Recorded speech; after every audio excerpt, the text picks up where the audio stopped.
안녕하십니까, 강영천입니다. 오늘 준비한 주제는 커피 이야기입니다. 요즘 같이 다이빙을 다니는, 실제로 저희같이 이렇게 나이 많은 다이버들을 같이 데리고 다녀주는 젊은 다이버 친구분들이 있습니다. 항상 늘 고맙게 생각합니다. 근데 이분들이 오랜만에 이렇게 모이니까 술 한 잔씩 하시는 거는 저는 이해도 하고 또 부러워하기도 합니다. 근데 술을 엄청 많이 드시는 경우들이 있어요. 그러고는 그 다음날 다이빙도 못하게 되는 이런 경우도 봅니다. 근데 술을 좋아하시는 분들이 아침에 이제 이렇게 숙취가 오니까 그것을 어떻게 해소할 수 있는 방법을 커피로 추구하시는 분들이 있습니다.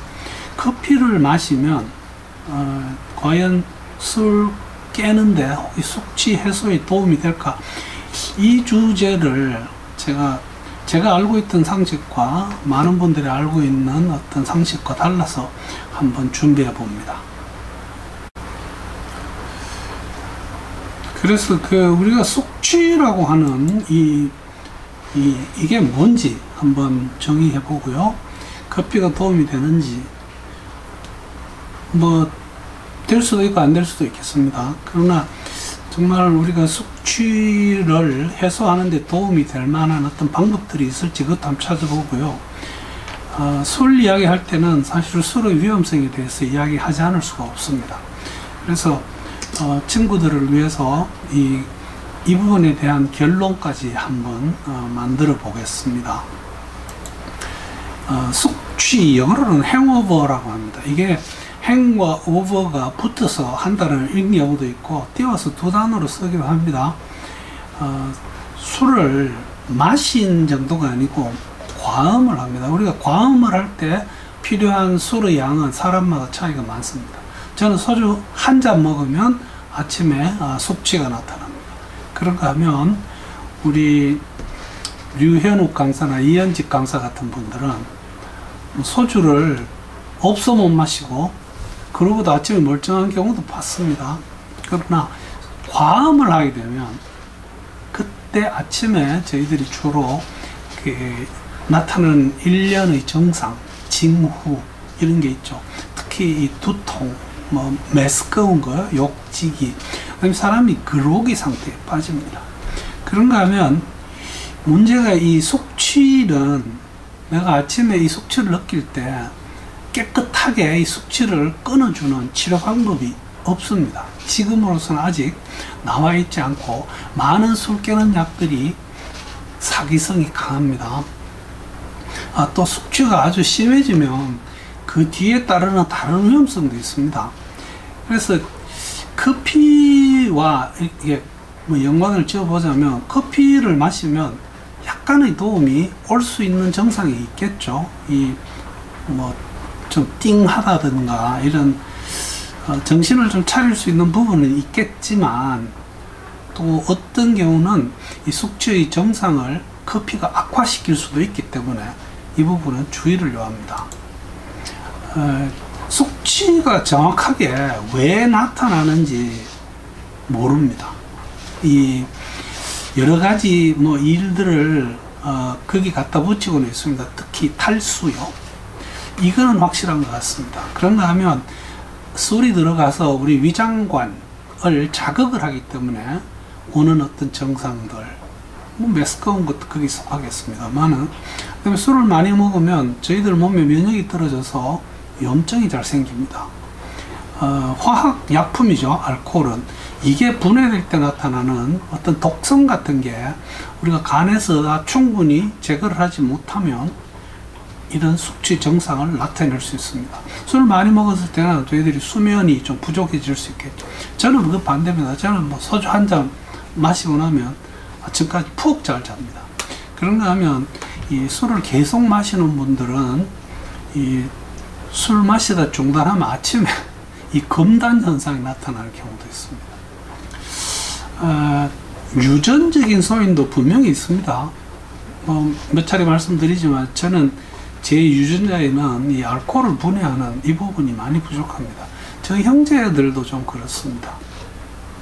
그런가 하면 뭐 두주불사라고 뭐 먹어도 멀쩡하신 분들은 어떤 그런 알코올의 해독 작용에 도움이 되는 그런 물질이 몸에서 많이 분비가 되는 거겠죠.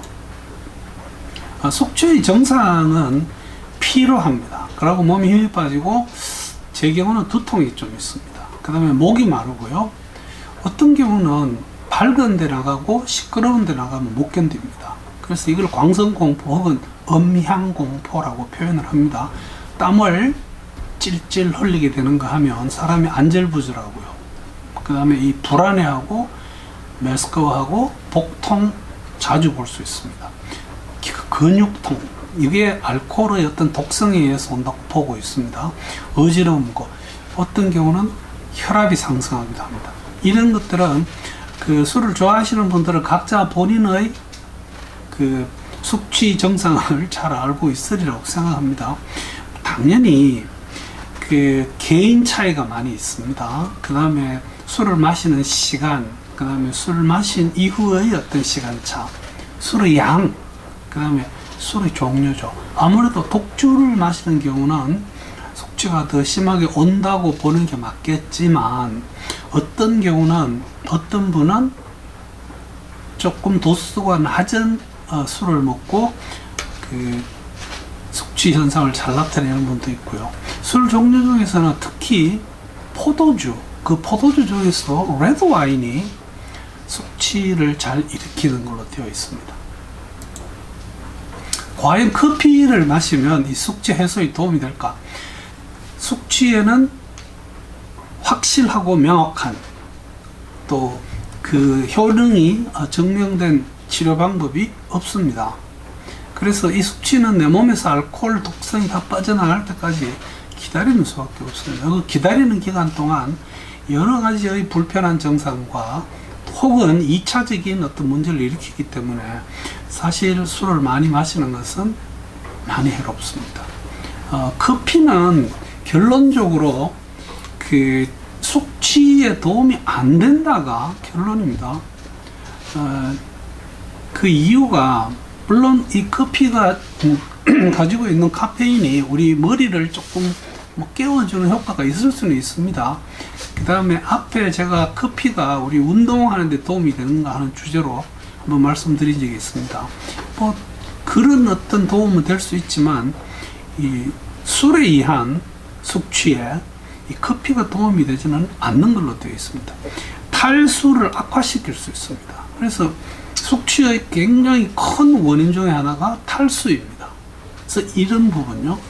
그래서 보면 이 술 깨는 약들이 많이 있고요. 거기 보면 그 술에다가 결국은 에너지 음료 같은 거를 여러분들 섞어서 마시죠. 카페인이 많이 들어있는 거요. 사실은 이것들이 술 깨는 효과가 별로 없습니다.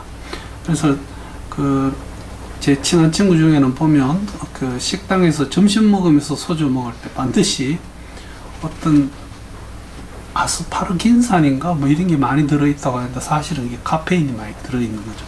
그 음료를 나가서 사와서 섞어서 마시는 분도 있습니다. 그렇다면 우리가 숙취가 왔을 때 커피 말고 어떤 도움이 되는 게 없을까? 많이 있습니다. 당연히 금주 혹은 양을 줄여서 숙취를 예방하는 게 좋겠습니다만은 아침에 일어났는데 내가 극심한 두통이나 이런 숙취 증상이 남아 있다면 제일 중요한 것이 물입니다. 물을 많이 마셔야 됩니다. 물이 숙취에서 최고의 약이라고 생각하시면 정확합니다. 그 다음에 빨리 충분한 영양가가 있는 음식으로 보충해서 식사를 하시는 게 좋습니다. 문제는 이게 숙취가 있을 때 입맛도 떨어지는 경우가 많은데 본인들이 숙취 때 또 특히 좋아하는 음식들이 있습니다. 콩나물이 많이 들어있는 보거지리 같은 거 이런 거 도움이 많이 된다고 하면서 찾는 분들이 있습니다. 그 다음에 이 뭐 다른 일 하지 마시고 휴식을 취해주는 게 좋겠고요. 만약에 두통이 많이 심하시면 그 두통약을 좀 드시는 게 좋습니다. 뭐 아스피린, 타이레놀 같은 거요. 하면 아무래도 정상요법이 되겠습니다. 이게 굉장히 재밌습니다. 이 지금 이 내용을 제가 발췌한 거는 영어로 된 어떤 논문입니다. 근데 칡이 숙취 해소에 좋다고 좋은 자연식품이라고 나와 있습니다. 칡뿌리요. 그 사람들도 명확하게 이거는 좋다 뭐 이러는 건 아니고요. 자기들이 전 세계적으로 어떤 정보를 모아 보니까 사람들이 숙취에 좋은 음식으로 이런 거를 먹고 있더라라고 하는 뭐 그런 이야기입니다. 그래서 칡뿌리, 그 다음에 한국 배라고 되어 있습니다. 코리안 페어라고 되어 있습니다. 그래서 한국 분들은 이 배를 가지고 있다는 데 대해서 자긍심을 가져도 될 것 같습니다. 생강도 숙취에는 도움이 되는 걸로 되어 있고요. 제가 제일 반가웠던 게 미나리입니다. 요즘 미나리, 부드러운 미나리들이 많이 나와서 어제 저녁에도 저는 이 많은 미나리를 먹었습니다. 이게 숙취에 좋은 걸로 되어 있고요. 마지막에 있는 게 인삼입니다. 이게 제가 지금 대한민국에서 쉽게 구할 수 있는 어떤 그런 것들만 읽었지만 거기 나와 있는 뭐 아스파라거스, 그 다음에 여기 지금 두 번째 있는 것은 중국에서 마시는 차라고 되어 있어요. 이게 과일차인데 뭐 이런 것도 중국 사람들은 많이 마시고 있나 봅니다. 이 선인장도 선인장 종류 중에서 배 혹은 페어, 캡투스라고 하는 뭐 그런 것이 자연식품으로 각광을 받고 있습니다. 이런 말씀을 드려서 드리게 돼서 미안하지만 알코올은 위험성이 높습니다. 이게 저희들이 반주로 어떤 마시는 한 잔, 두 잔의 포도주, 뭐 소주도 좋고요. 이것은 사실은 위장 쪽에 혈액순환을 좀 높여서 소화에도 도움이 되고, 뭐 심한 분들은 만병통치다 이런 말까지 하는데 저는 뭐 그렇게까지는 생각하지 않습니다. 그러나 알코올의 위험성은 첫째, 술이 취하면 우리가 상해를 입기 쉽습니다. 취해서 번둥거리다가 쓰러지면서 교통사고도 내고 심지어는 화상을 일으키기도 합니다. 그런가 하면 술을 마시고 폭력성을 나타내는 분들이 있어요. 이분들은 술 취한 상태에서 살인 혹은 자살, 성폭력 뭐 이런 것들을 일으키죠. 멀쩡한 친구하고 싸움질을 해가지고 친구와 함께 경찰서 오는 경우도 있죠. 알코올 중독은 사실 이거는 별도로 다뤄야 될 문제입니다. 이 알코올 중독은 사실 무서운 병이죠.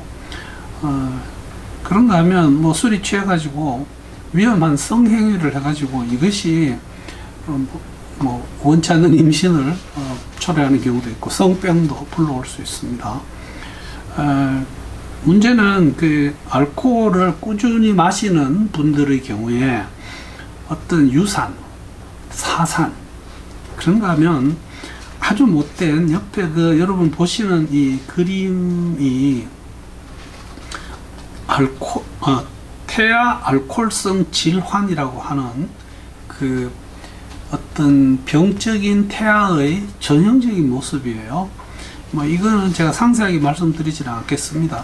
어떤 외모에서 굉장히 독특한 그런 걸 보입니다. 저희들은 뭐 어떤 미국 드라마 혹은 영화 이런 걸 보면서 배우 중에 이 태아 알코올성 질환의 전형적인 얼굴을 가진 분들을 집어낼 수 있습니다. 이게 영어로는 FAS, Fetal Alcoholic Syndrome, 증후군, 뭐 이렇게 부르고 있는데 임산부에 해당되시는 분들은 술을 절제하십시오. 내 후손에게 이런 병을 남기는 것은 죄악이라고 생각합니다. 알코올의 위험성은 뭐 그 이외에도 많이 있죠. 이 알코올에 의한 간경련요, 이거 정말 이거 심각합니다. 지금 여기 보시는 이 간이 알코올성 간경변을 일으킨 간의 전형적인 모습입니다. 그 이외에도 뭐 많은 병이 있습니다. 면역력이 약화되면서 병이 자주 걸리겠죠. 그러다가 사람이 알코올에 의해서 어떤 기억력이나 이런 게 저하되면 작업의 능률이 떨어지고 이게 내 직장에서 문제를 일으켜서 해고되는 이런 경우들도 있을 수 있겠죠. 그래서 너무 많이 마시지 마십시오. 그냥 사회적인 음료 뭐 이 정도로 즐기면 좋지 않을까 이렇게 생각합니다. 결론입니다. 술 깨려고 커피는 마시지 마십시오. 대신에 마시고 싶으면 물을 많이 마십시오. 그리고 가급적이면 영양 보충을 하시고요. 뭐 초콜릿 바 같은 것도 설탕을 빨리 넣어주는 데 도움이 되겠습니다. 그리고는 충분한 수면을 취하는 것이 알코올에 의한 숙취 해소에 도움이 되겠습니다. 오늘 제가 스스로 마시지도 않는 어떤 그 알코올의 숙취에 대한 이야기를 드리기로 했습니다. 이 영상 만들게 된 동기는 정말 사랑하는 저희 다이빙 친구분들이 술을 많이 마시고 그 다음날 다이빙도 못하는 이런 상황을 보면서 마음이 많이 아팠기 때문에 그렇습니다. 경청해 주셔서 대단히 감사합니다.